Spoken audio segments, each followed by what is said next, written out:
konsumen sering dibedakan sebagai konsumen individu atau konsumen organisasi.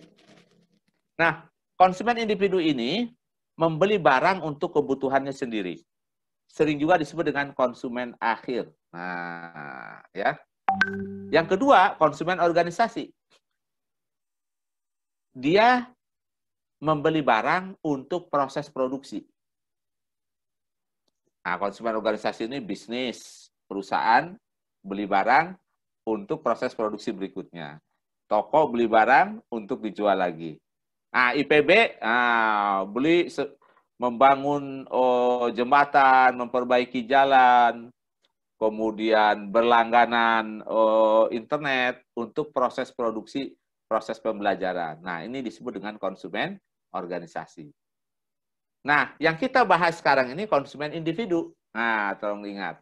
Jadi, bisa perorangan, bisa kelompok yang membeli barang yang langsung digunakan.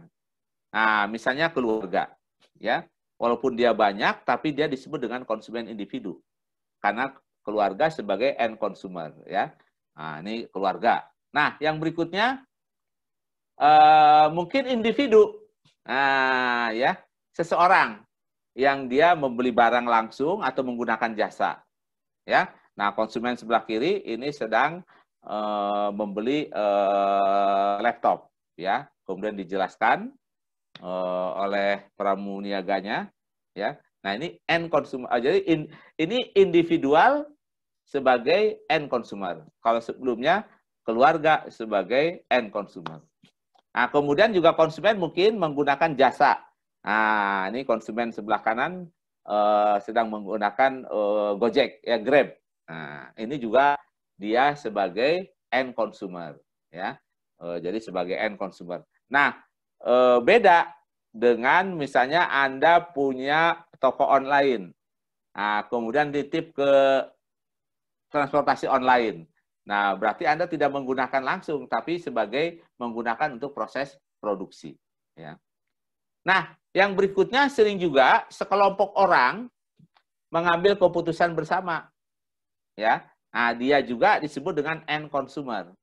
Ya, jadi kelompok di gambar ini ya sekelompok orang ya sebagai grup ya dia mengambil keputusan. Nah, mengambil keputusan untuk piknik bersama. Nah, ini juga adalah end consumer ya. Nah, berikutnya adalah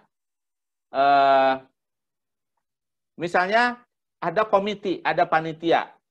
Panitia itu mengambil keputusan ya. Kemudian dia juga berfungsi sebagai end consumer karena dia langsung menggunakannya ya. Kemudian individunya dia mengambil keputusan. Jadi panitia ini misalnya mengambil keputusan di mana tempat bermain golf untuk sekelompok orang ini ya. Nah, ini yang kita sebut dengan a group of people bisa menjadi sebuah konsumen.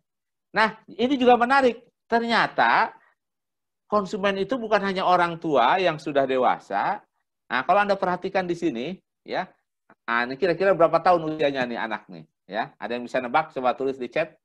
Berapa tahun kira-kira usianya? 5-7 tahun. Ah, 5-7 tahun. Ternyata anak-anak SD kelas 1, kelas 2, dia sudah menjadi konsumen. Mengambil keputusan sendiri. Nah, ini anak yang sebelah kiri, ini dia menawar nih. Ternyata uang jajannya nggak tepat, nggak cukup. Akhirnya dia nggak jadi membeli, ya. Nah, dia juga melihat-lihat. Nah, persis seperti orang dewasa, ya. Ternyata anak ya sejak dini sudah menjadi konsumen. Dia mengambil keputusan. Nah, jadi ini juga konsumen individu, ya. Oke, baik.